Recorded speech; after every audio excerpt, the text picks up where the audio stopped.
I mean, this is really weirding you out, isn't it? Yeah, kind of is. Why? Because you've never had a hat. You've never seen me in a hat? No, I haven't. Okay. because of the hair. I know. I never want to cover up the money, but the point is that I found one hat, and I think this one hat looks okay on me. It's the only hat that I've been able to say, okay, that's okay, but it's all right. All right. You think that looks okay on you? That's the one you picked? This is the one I got. What do you think? Wow. Okay. All right. Well, like I said, I'm sorry. I didn't know anything about recording. The last I heard was we were going to try to do it Sunday morning, and I said I wouldn't be back. Yeah, but did you hear about my hat? I did. What's important. I think that I know it comes as a startle to you, and it's a shock to the system, but when you look this pretty, you can pretty much wear anything, Barry. Wow. Again, judges. So you can wear anything, and that's what you picked. Exactly. That's what I got. He's How are trying you to prove guys? some kind of point. I got no point to prove. I'm just, the guy. Okay. Look, there's a very important football game on tonight. I'll be wearing my Washington football hat, so I might as well just be wearing a hat all day. All right. Make it a whole day. Go with it. Okay. Go with it. I feel like, Taco, do you have this feeling like Barry is upset that I've joined your side and not his? You think that he's feeling a little alone and by himself, that I'm now part of the hat club? Taco wears a hat every You're day. you're kind of on the losing end now. I mean, you want to join the winning team and put on a hat? I'm joining the winning team. I'm switching sides. You want to switch sides? No, I'm good. That's why Barry's so upset about this. He I'm doesn't want to be left out of the hat game. I'm going to go with the moneymaker. If you show up with a hat can have next a week, hat. if you show up in a hat next week, we'll know what happened. Yeah, you're exactly right. Better be something special, though. That'd be something special. You could wear a hat with me wearing a hat. I'm just glad it's not turned around backwards. Oh yeah, if I did this kind of thing, I like that guy. There are baseball players that do that every now and then. I can only figure out like they need to look at the mound. From the mound, they need to look at the plate like this with an even thing. And Could be. that's the only thing I've figured out. But yeah, the backwards hat is never going to work on me. I've got too small of a head. Look at this. This is what's going to be so bad. Like this doesn't work. Yeah. See, Oh no, that's great. That's great. Oh, yeah, Leave it like Taco. that. Taco, Yeah. thanks so much for looking out Yeah. for me. Yeah, Uh-huh. sure. You nailed it. What Yeah, can you're we going do to get make an him- honest answer from us. What can we do to make him look stupider? The big news this week is the dates are announced. We feel good about that. That's it's weird how that happened the day after our show came out. Hasn't that happened before? I don't know. We have nothing to do with this, I'm sure, but it didn't.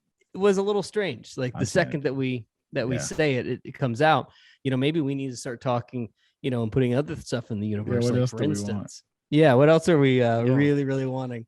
It's Prince, almost like they're listening. could Prince to us. come back? Prince, yeah. Could Prince Let's come have back to Prince. life Yeah. and play? Better go ahead and tell it would sell some tickets. Announce it. Yeah. So I don't know if you guys noticed this, but I tweeted this out a couple of days ago. But not only do you have the Bonnaroo announcement dates, but you got a Coachella lineup coming. And the other thing that I heard was you will get a hangout lineup in the next 2 weeks. By the time you hear this, you might already even have it, but it will be no later than the 7th or 8th of December. So yeah, we're days away from it feeling like festival lineup season is on. It's pre-sale absolutely tickets, on. What, day after Thanksgiving for Bonnaroo. So they got that going. Is there a way to tell if tickets are moving at a steady rate? Like, can you go and look I know in the past when they close down certain tiers, that gives you an idea as to how tickets are moving. But, then we figured out that tier system is total BS because there could be 10 tickets inside the first tier. Well, looky there. We've already sold out of tier 1. We don't know what the number is. That's for sure. But that is one way to tell, if it fills up quickly, like it has the last couple of years. Mhm. But I was looking at it earlier, and man, there's a whole bunch of categories. Like what? Well, it used to be just seemed like GA or VIP, and now it's, well, look, with it. Well, they've had GI Plus for a couple of years. GA Plus, VIP, Platinum. Platinum is $3,500, by the way. So, GA Shuttle, VIP. Are they shuttle, still? Are the platinum people still on a bus? They get their own tour bus. Is that like Roll Like a Rock Star? I'm on a bus. No, they got rid of Roll Like a Rock Star, and that became the that area over in the woods, the famous Brad Steiner. Yeah. Hey Taco, how much you charging to live in that bus with you? Venmo me $1. We'll talk. Wow, $1? Man, you are $1, such an pretty good accommodating deal. man. What was the We other? need to talk. We need to talk about your business plan, I think. They've got Thursday dinners. They've got all kinds of different things. I like to have dinner on Thursdays.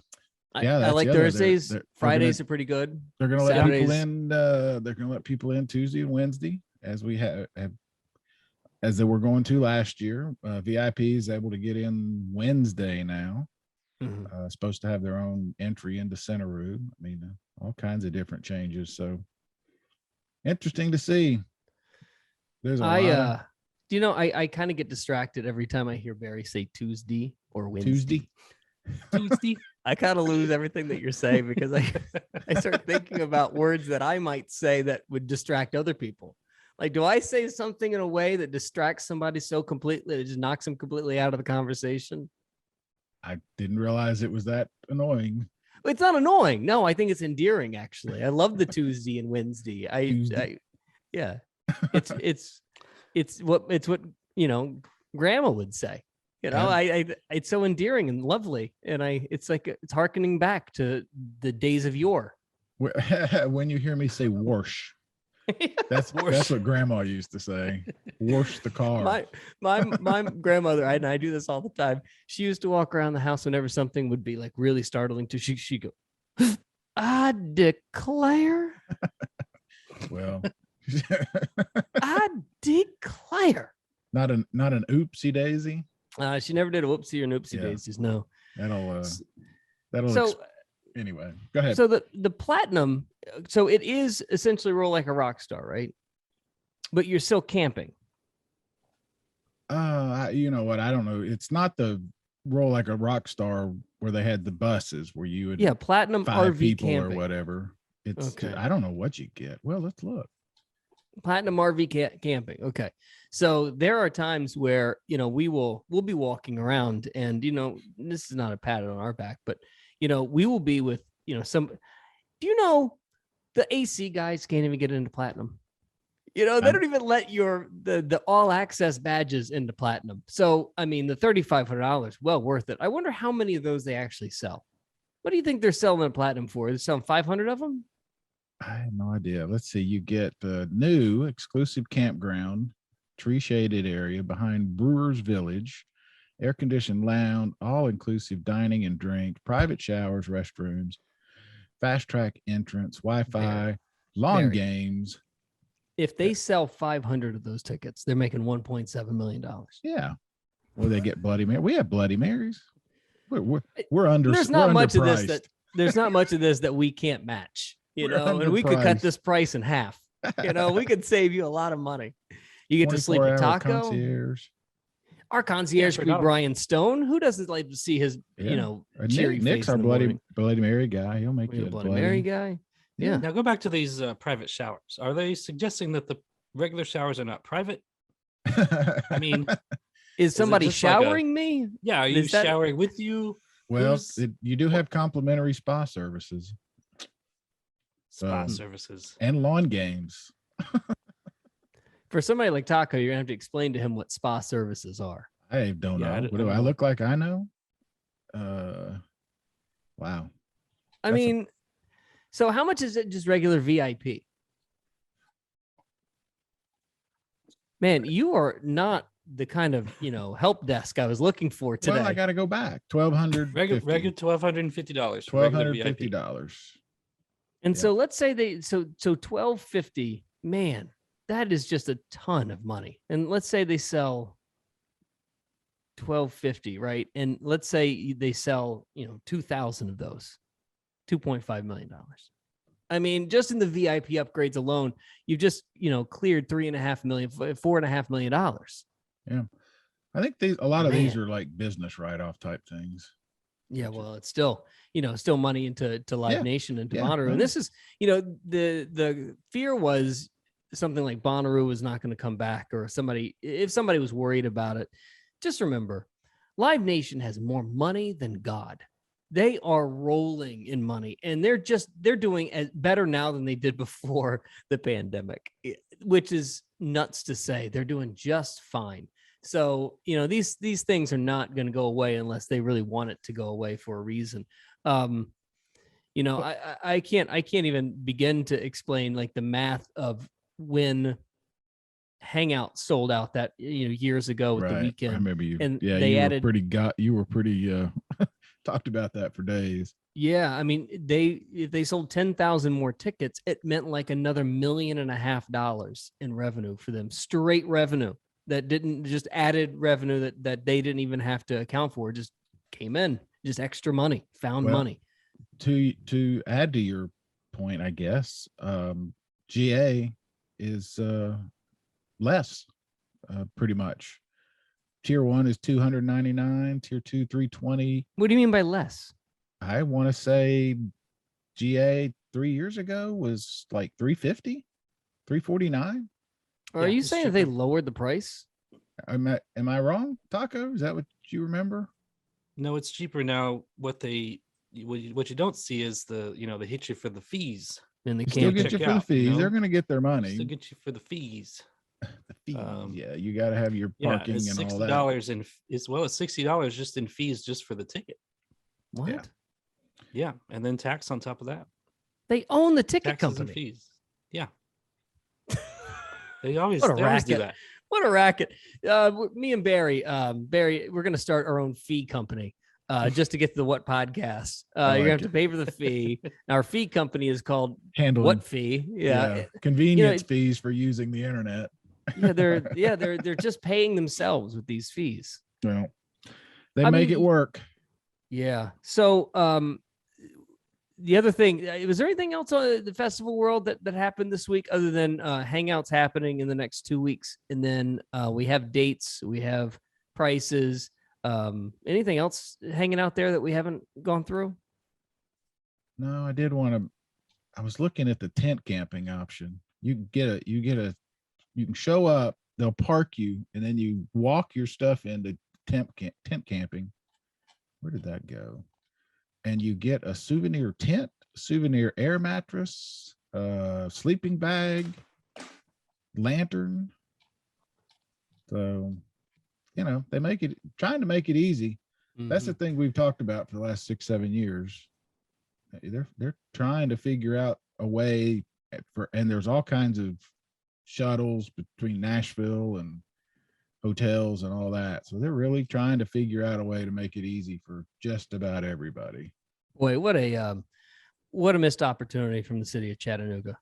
You're equidistant from Manchester as Nashville is, but Nashville's getting all of this revenue. They're getting all of this because, nobody decided to wave their arm and say, hey, what about us? Come see us. What about us? Well, AC made a push into Nashville. So, that's where it started. But you're not wrong. So today is to get into the meat of the show today. We know we've got, some lulls before, the car starts moving. But I had a chat with Adam from War on Drugs the day that the album came out. And I love War on Drugs. And how could I take an opportunity to not dweeb out yet again? Yet another week where we just play me slobbing all over a guest. Just another week. Slobbing all over a what? A guest. Man. Oh, guest. Okay. Guest. Guest. Yes. Thought I heard another word. And what they've decided to do, not only did they have a chat with me, but they've given us 4 exclusive session songs that we can play right here exclusively on the What podcast. They did a session for us, and we get to be, basically get to play it on the show, Pretty cool. which is so exciting and something we've never done before on the show. Yeah, it's very cool. Very exciting. How are you going to do it? How are we going to do it? You going to one at a time? Just 4 at the end? We're going to. Well, I was going to just, What do you wanna I'm do? just going to let them play. I was just Yeah. going to say, hey, hit it, guys, and then just let them go, and let them do their thing. Because what do I need to involve myself with? Like, what do we need to jump in for? Critique and that was really Yeah. cool. Yeah. I Hey, guys, agree. it was nice. It was good. Yeah, it was good. It was What's really next? Is that a guitar? No, Sounds I've good. seen them. That's really cool. It's very cool of them to do that. Yeah. So you'll hear a chat with Adam from War on Drugs, and then a nice little 4-song session right here for the What podcast. And that's basically the show for today. And back next week, actually 2 weeks from now, I was going to say, yeah. with a chat that you had with a Grammy nominated artist. Mastodon. Pretty cool, huh?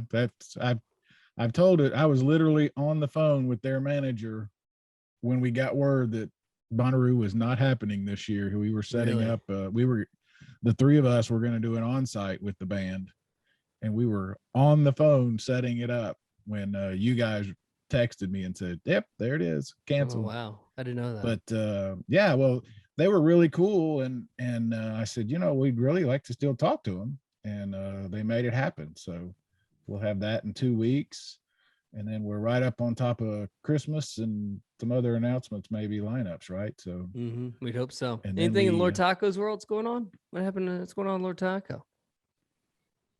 Nothing. Yeah. Nailed it as always. I mean, Let's see. you Yeah. can always count on him. take a breath. Barry, have you watched that Beatles documentary yet? I'm in it. I am almost in it? finished with No, the wait a first second. episode. Why did you ask Barry if he's watched it, not me? Because you just assume that I don't have the patience to sit through 12 and a half hours with Peter Jackson. Definitely not. Okay. It's Yeah. probably true. It's Yeah. probably true. After the Dune discussion Yeah. kind of went south. I'll just talk to Barry. Yes, you know what? I have to admit, I'll just talk to Barry.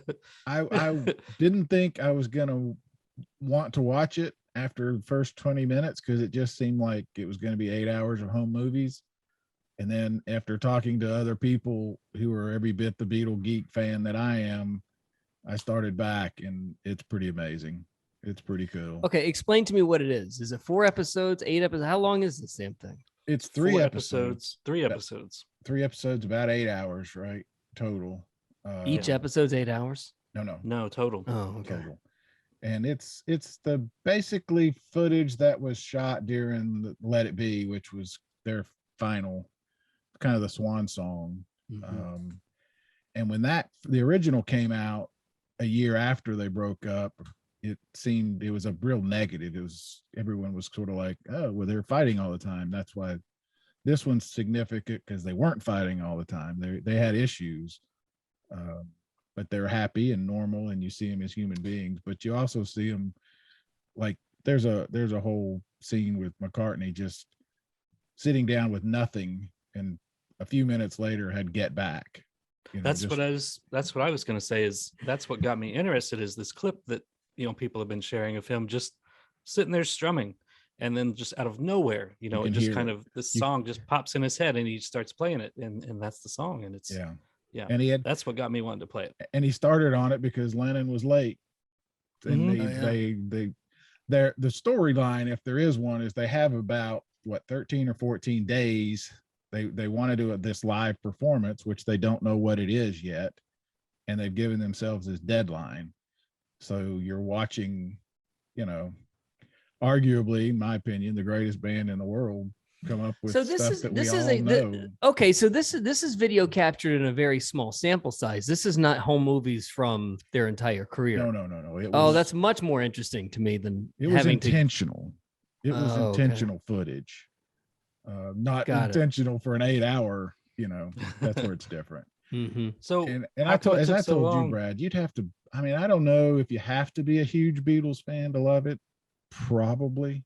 You at least need to know these songs, which, if you ever turn the radio on, most others are going to know them. But what was your question, Russ? how come it took so long for this footage to come out? Like, why did it take? Because they had done it, they did one back in 70, I guess 69, 70. And they're just very protective of their brand, getting Ringo and Paul and Yoko to agree. I took a while, and who was going to do it, type of thing. Yeah. Peter Jackson's an odd pull, don't you think? Yeah, he made it work. I'll tell you the real reason that we started watching it over the holidays when I had family here, and as soon as I saw Yoko sit down next to John, I was like, I'm not sure I can watch 8 hours. And she doesn't say a lot, fortunately, but and I'll be honest, it's not just her. I don't think anybody should bring a spouse into a work environment like that. That's just uncomfortable for everybody. You could have stopped that sentence at spouse. Yeah. So, okay, I know where you're going with this when you started down this path, but I know this is going to be blasphemy, and I know the shit that I'll get for this, but I've never been that big of a Beatles fan. And I thought the later, especially when it got more, it was really bubblegum. I'll put it that way. The first half of the career was just so bubblegum. I really didn't really care until the LSD phase, when they got into, actual drugs. So, I don't think that I need to be a big fan to see something like this. I think I appreciate it for, exactly what it is and who it is. I don't like Bruce Springsteen, but damn, I'm not going to miss that show. Right. It's Bruce. Yeah, it's pretty incredible to watch. And I've always said this, there are a lot of people who aren't fans, and that's fine. But where I have, and I don't even care anymore, because most people are just saying it to get a reaction when they say they're overrated and not the biggest and all that. My biggest thing is, yeah, but every artist that you like, that you think is the best, is a huge fan of the Beatles. And is influenced, has been influenced. You know so much more about this than I do, but I loved Revolver, and that's probably the only Beatles album that I love. Where in that sort of scope of this movie is Revolver? It would have been two years earlier, thereabouts. Okay. Revolver was sort of the beginning of the LSD phase, right? And it is often for many people it is their best album. Sgt. Pepper gets a lot of the hype, and Sgt. Pepper was truly groundbreaking and deserves all of the hype, but Revolver was pretty doggone significant. There's another thing about this that has never really attached for me, and it's sort of the reason why, back to the Dune conversation with Taco from a couple of weeks ago, when the zeitgeist is so past me and people are living in a world where I could never catch up, for the love of God, I'd never be able, no matter how much time I spend with it, I'll never be able to catch up with you. There are people who are dedicated their entire lives and existence into the Beatles. What in the world am I going to offer to a conversation when those kind of people exist in this world? Right? Like, I could never get into Lost because the time has already passed. Yeah. We've already had that dinner conversation. That's fair. But the only thing I would say to that, and it surprises me, is the number of young people. Like, if we were to probably have asked the bands that we've had on with us, they're always going to mention the Beatles. Doesn't matter if they're 20 years old or 60, they always mention the Beatles as an influence. And, I have no reason to doubt them, but it comes up all the time. And it's just, I don't know, there's so much that they did that impacted so many different things in life. And this movie so far is not about that, unless you're a real nerd like me. And is there not a time though when you hear somebody say, you ask a question, it's probably some young kid or something, and they've got a single or they've got an album, and you ask them some of their influences and they say the Beatles, is there not a part of you that just rolls your eyes? Yeah, that's what I did just about a minute ago. That's what I mean. Do I doubt them? I don't know. I do. I will tell you, I had he wasn't young. We had a writer, he was probably 30, at the time who asked if he could write record reviews for us. And I told him no. And he thought I was kidding. And he said, why? And I said, because you hate the Beatles. You don't think they're any good at all. So you have no point of reference. And wow. I was half kidding and half not, but his reaction told me I was probably right. Well, would you not let me write album reviews because I'm just not the biggest fan of the Beatles? Well, he was very loud about it. Put it that way. That's why I even knew. No, not everybody has to like the Beatles. No, I mean, that's the point. I mean, like there's a perspective there, and I hear it. I understand what it is, but you know, there was very little in that in the first few years of the Beatles. It's any different than boy bands of the 90s and the early aughts. You know, there's just so little difference and better, and there's a little more meat on those bones than bubblegum, but but I think, you know, I mean, well, the biggest difference, and I could do this all day, and it's not what we don't want. The biggest difference is they were writing their own stuff, writing and singing and playing. And at that time, I Want It That Way was written by some pretty genius people. Yeah, but in the early 60s, that was not the case. No one was writing their own stuff. And certainly not singing and playing it. That was I hear that, but I think that, so I come back to that scene from Mad Men all the time where the Beatles are playing Shea Stadium and Don Draper doesn't really want to go. He's just going to sit there while his daughter enjoys the show. There weren't that many parents that were into the Beatles while their kids were losing their mind early on, right? No, not so much. It was. I mean, you were a parent then. No, they were frightened by it. Same with Elvis. They thought it was the devil's music, and that's part of what the allure was. What if they got imagine they get a load of Cardi B? They think that's bad. It goes back to when we had Mark on, the author, Mark Myers. Remember, he said that whole shift was because finally kids had their own thing. Mm-hmm. Their transistor radios and their own 45 signals. Their parents didn't like it. And I mean, I don't care what generation it is, that always makes things more exciting. Mm-hmm. If your parents tell you it's terrible, then most people, that's where kids are going. Mm-hmm. And that certainly was happening, but it's interesting. All right, well, I mean, I'll get into it. I got to finish my, my repeat of the fourth time watching the OC. Oh, I thought you were going to say Dune. So okay. No, I've got to finish my fourth watch through Dune. It'd be his fourth attempt to get through it once. I know.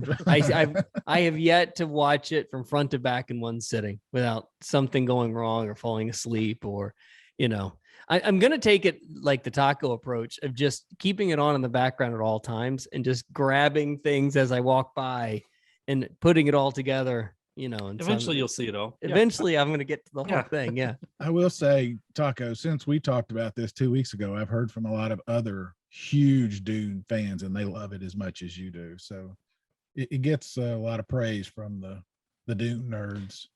Yeah, but I've also heard people, not Brad, but I've heard from other people that said they never read the books and didn't know anything about it. My opinion doesn't matter whatsoever. I promise you, whatever I think about this has nothing to do with anything. I'm the last guy to start telling people what is good or not good with Dune. Yeah. I mean, it was okay. I'm glad I saw it. Like I said, it could have been a little shorter, but say that about a lot of the things. And so wait, they're like actual Dune heads that didn't like it, Russ?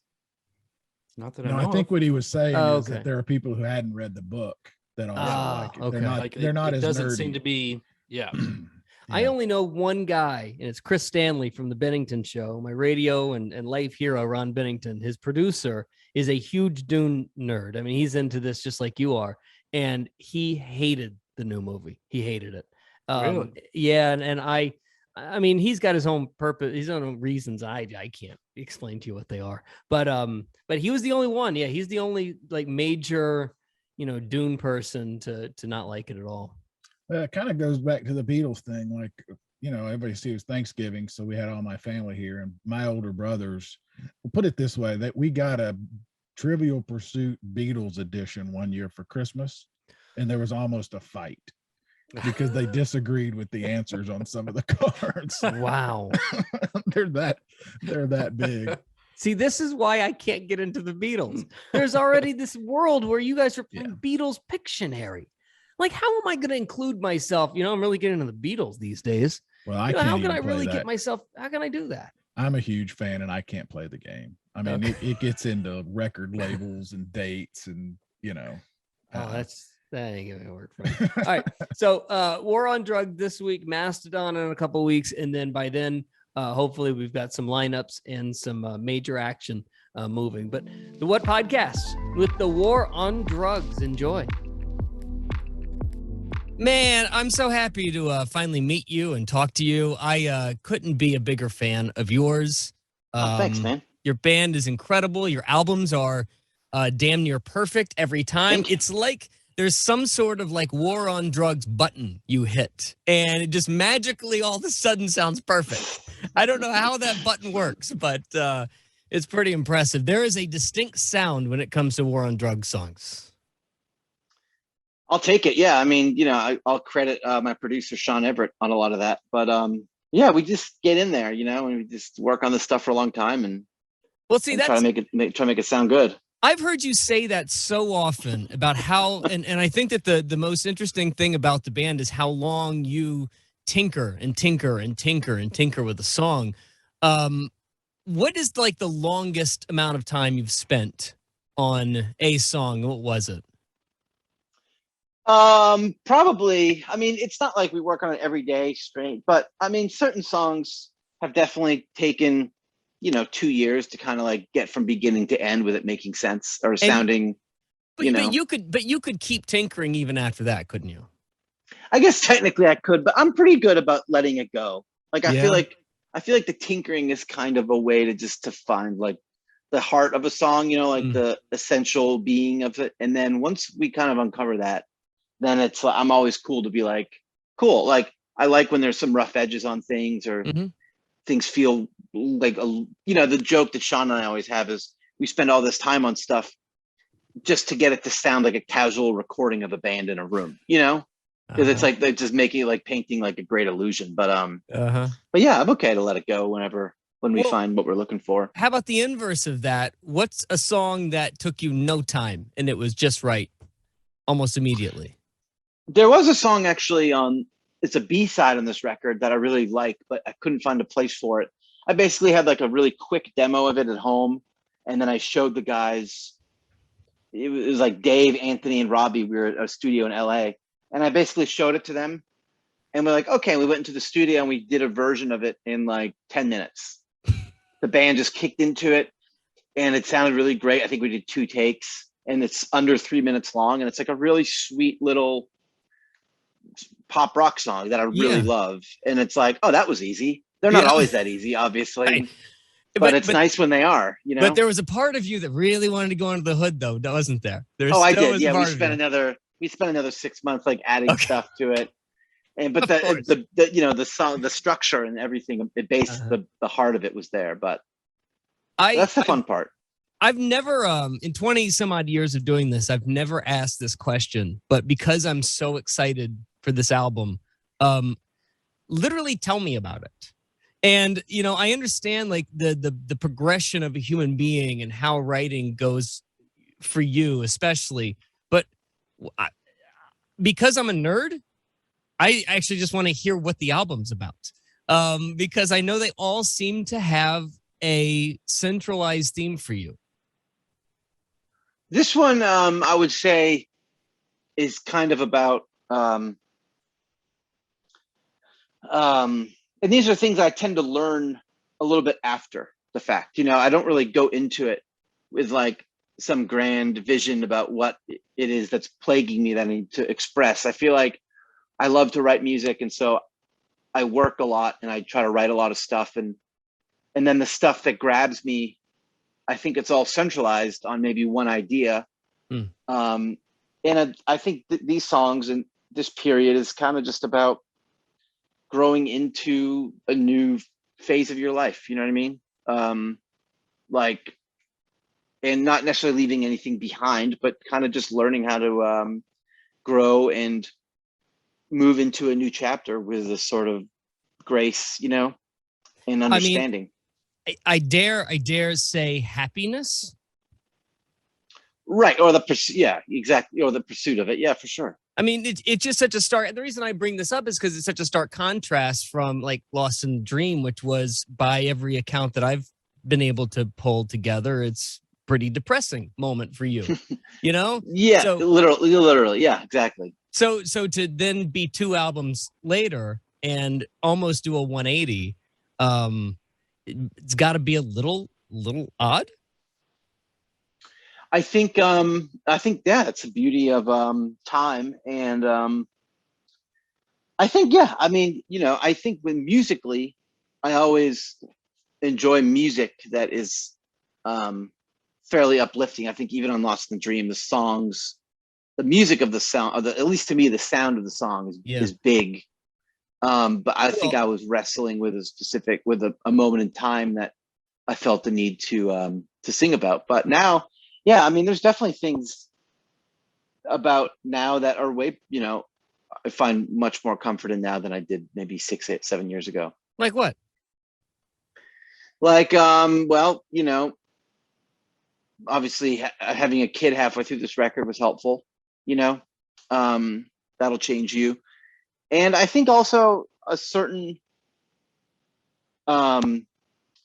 enjoyment of accepting the process of making music, and doing it enough now to where I feel like coming into this record, I was confident in myself and the band to a point of knowing that as long as I kind of put in the time of writing, that we were getting better at knowing how to make a record, and I think knowing it takes a little bit of stress out of what you end up putting down. I think having a goal and having like a knowledge of the craft can make it more enjoyable and can make it a more positive record and experience. I mean, I hear you, but that's it's I'll be honest with you, it's a tad awkward hearing someone who, won a Grammy say that, oh yeah, I feel pretty comfortable with this. I feel okay doing this right now. I mean, yeah. I think you already had it in the pocket there, Adam. I think everything was doing all right. There may have been, but it's funny. I rarely even listen to that record, but I like this new one for sure. Yeah. I mean, I love how much you actually listen to your own stuff. I heard you tell a story about how Bruce Springsteen sort of changed your perspective on that. You used a word a second ago that I always try to use when I describe War on Drugs. Big. I mean, you guys make really big sounding, beautiful sonic landscapes. I wonder if you just sit around sometimes and write metal songs. I wonder if you just get I wish I knew crunchy. how. I wish I knew how. No, I mean, mostly blues licks, the same blues lick. Yeah, I feel like I write a lot of stuff. I mostly write on the piano, which is cool because I barely even know how to play it. Okay. So it kind of limits how it makes you focus basically just on like melody instead of like theatrics, Interesting. I feel like I tend to build the song up like melodically so that when I play along to it on the guitar, I can do something interesting instead of just like, that just, is just a root note or something. I think that you could, you do have that kind of sound where it could take off into like even, some old school country stuff. I could hear you, pick up an acoustic guitar and get a little Waylon Jennings in here. Yeah. I wish like a lot of the stuff starts, yes, as simple as a halftime acoustics, pattern that gets turned around in the studio into something more full throttle. But that's like the beauty of a song is it can be, you can take a song with 17,000 synthesizers on it and a drum machine and then turn around and play it on a piano or play it on an acoustic guitar and find a million different ways to sing it. It's amazing. They start all different ways. Well, it's amazing how simple it can get. I literally just had this conversation with Isaac Brock from Modest Mouse when he was talking about picking up a Coke can and starting to play it in the studio. I was like, yeah, that'll work. Did he talk about golf at all? You know what? I have not talked to him about golf. He called, so it was really weird. Me and Isaac just out of nowhere just like struck up this very long conversation, and I guess he's a pal. The next morning he called me and he said, "Hey, Brad, I just wanted to call. I'm at a magic store. Oh wow. What are you doing at a magic store? I don't know. I thought I'd just buy some card games. There you go. Thanks for calling, Isaac. But Yeah. no, we never talked about golf. I saw that photo they put out when they released their record, and they were in golf gear, and I was like, I wonder if he plays golf, because I was actually in Portland I was living in Portland when they released that. I wanted to get together with them and play some golf. You know what? I'm supposed to go to Hawaii with him, so if we play some golf, I'll be sure to send you. Let me know. Yeah, definitely do that. Golf. Definitely. He doesn't seem like a golfer. I'll be honest with That's you. why I want to play with him. You know what I mean? It's like, I just think that he likes the gear. I think he likes the clothing. maybe that's it. Yeah. Maybe that's it. So this is an odd question, and it always gets weird when I start dabbling around with familial stuff. But you and your dad, you're close. At some point, I read a quote where your dad's a big fan of your band, and he's in his 90s. He just turned 89. Okay, a couple of days ago. He's a fan of the band. Yeah, he's a fan of like the camaraderie of the band. Like he's a fan of the culture of our band, of like of my bandmates and our crew, you know, and like the whole thing, like the way that, you know, that we're just like a tight group of guys, and you know, he's like a team guy, you know. It's like, yeah, he's just into that aspect of our community. But he likes, his favorite song, he says, is "Burning" from Lost in the Dream. Oh, okay. But he'll be the first to tell me when he doesn't like. He'll be like, "I don't like that." I'll be like, "All right, well, you know, it's a guy, like, I understand why you wouldn't like. It's like, you know, you have to kind of have a critical mind with music." But well, do you have brothers and sisters? Yeah, older brother, younger sister. Yeah. Okay. My older brother. Yeah. And let me guess, you were never into sports. Oh, I definitely was. Yeah. Okay. Well, I wonder if it's like dad transferring his want of a son to be in a sports team, and now he sees his son in an overall team, and that's like really getting him going from the, you know, years before. The reason I bring this up, I have a reason to bring this up, because I wonder, like, the relationship between parental units and really incredible musicians, because I think that there needs to be some sort of struggle to be great. And maybe I'm simplifying it a little bit, but it does feel as though you have to go through, you can't just be handed like trust fund stuff to write, because you never really have to struggle to get to where you need to be. I don't think that you get patience that way, right? Something tells me that you gain patience and the tinkering, all feeds back into some sort of life struggle of yours. I think with music, it was always something that I loved and like I felt really passionate about. When I moved to Philadelphia in 2003, kind of when I moved to California in 2001, but more to Philly in 2003, when I kind of decided that I wanted to make a, like, you know, exist with a creative life of music.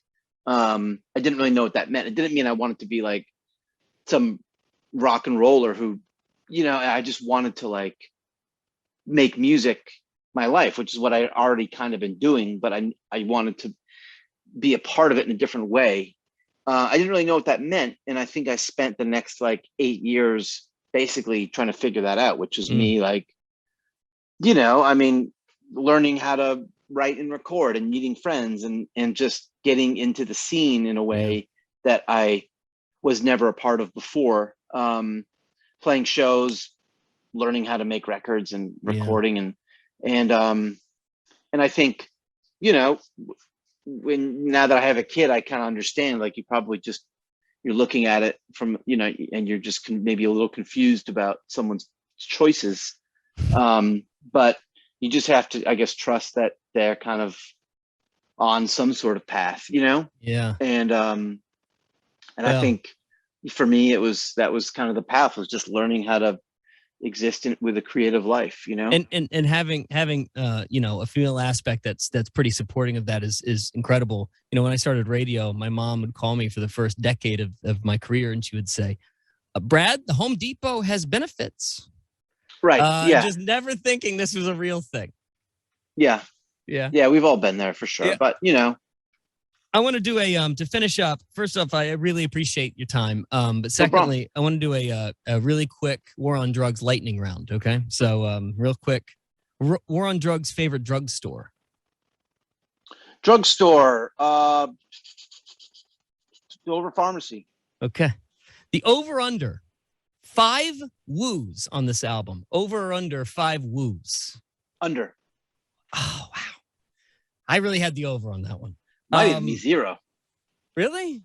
I think there's 0. I love the woos. I really do love the woos. I'm a sucker for the woos. Do you ever regret not using the name the Rigatoni Danzas?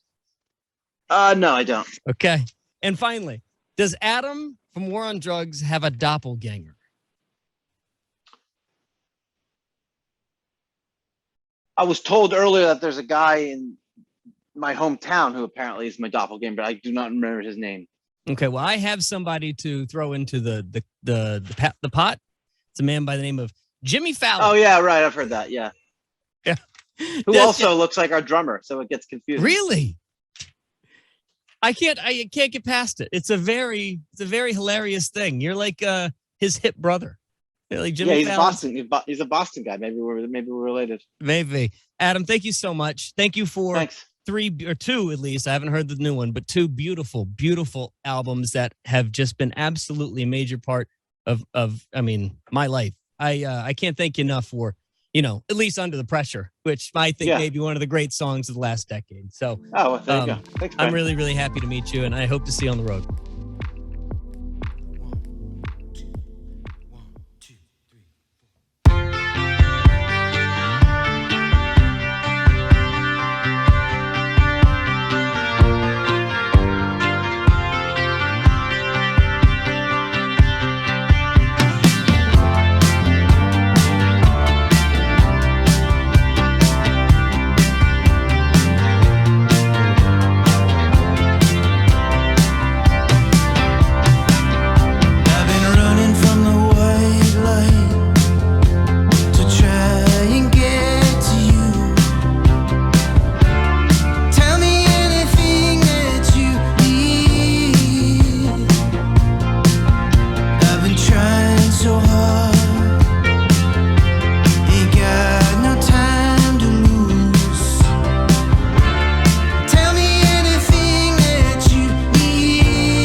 I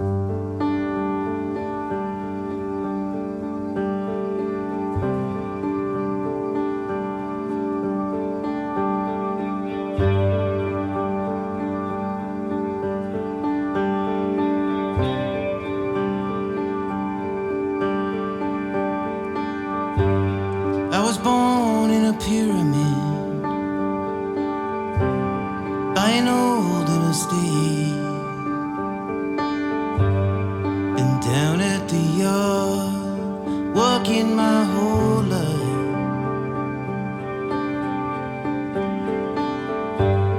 to follow my father's dream, then watch it fade away, wrapped in our old tired skin, peeling away.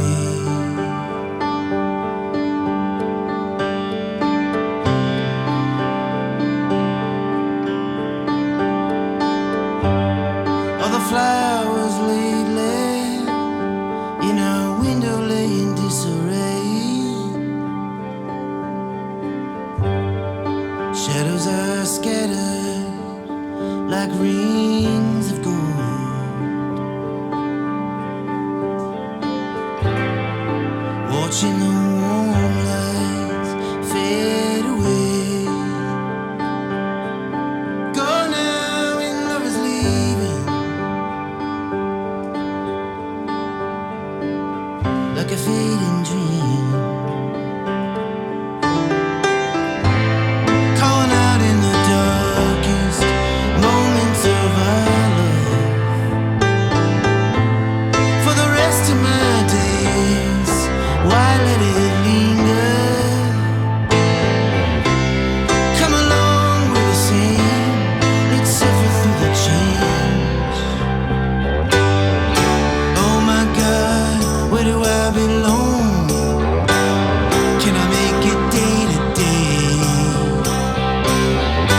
where it flows outside the lines, where it's picked apart and thrown away. Now I'm finally feeling free. I'm living down by an old par 3. You know I'll be playing. Come around, don't take it hard. Don't let them stone you when the come down starts. You've been moving much too fast. Never know just where it ends. What would I find living this life without you?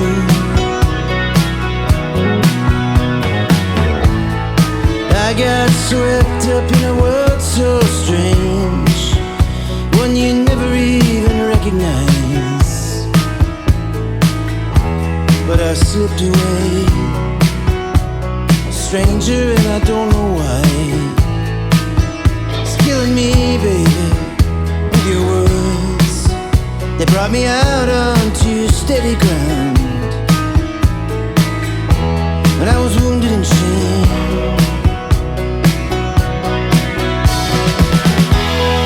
Now that my heart is empty, where should I go?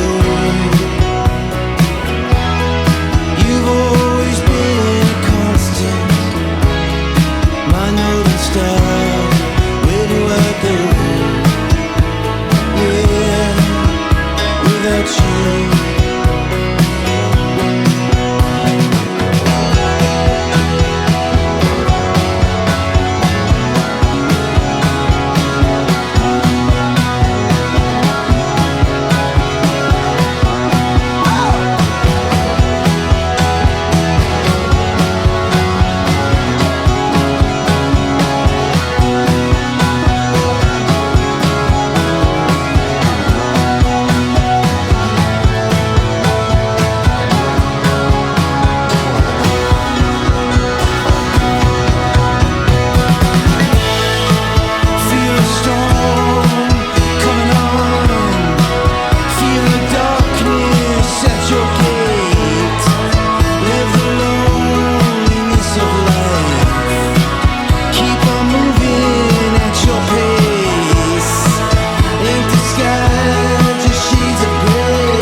Ready, Codester?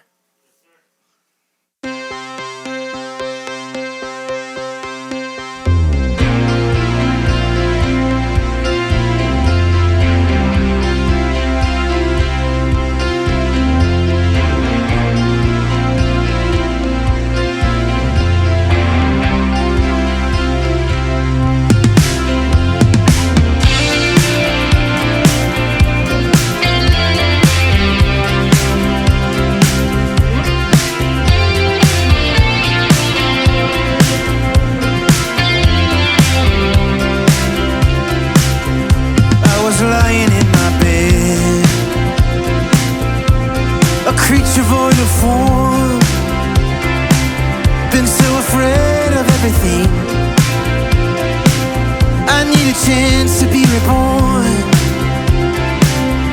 I never wanted anything that someone had to give. I don't live here anymore. I went along in will.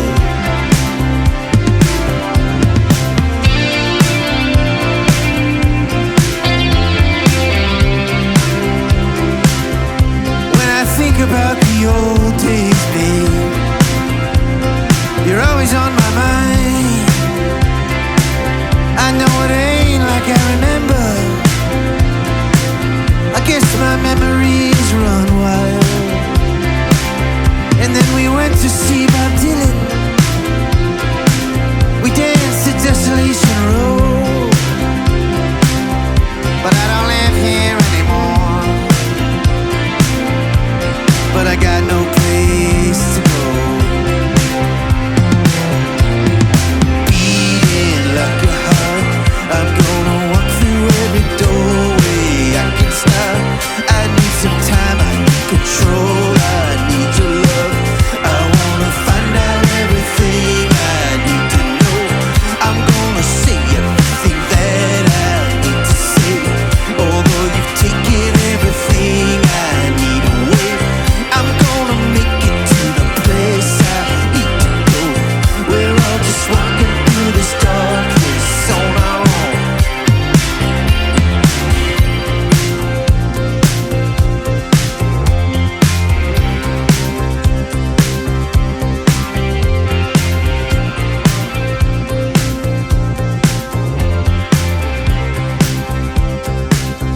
Time surrounds me like an ocean.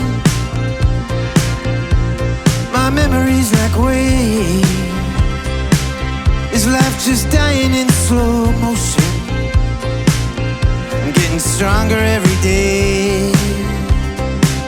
I never took our love for granted. You never left me wanting more. But you never recognized me, babe. I don't live here anymore. Beating like a heart, I'm gonna walk through every doorway I can stop. I need some time, I need control, I need your love. I wanna find out everything I need to know. I'm gonna say everything that I need to say. Although you've taken everything I need away, I'm gonna take this to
Consequence Podcast Network.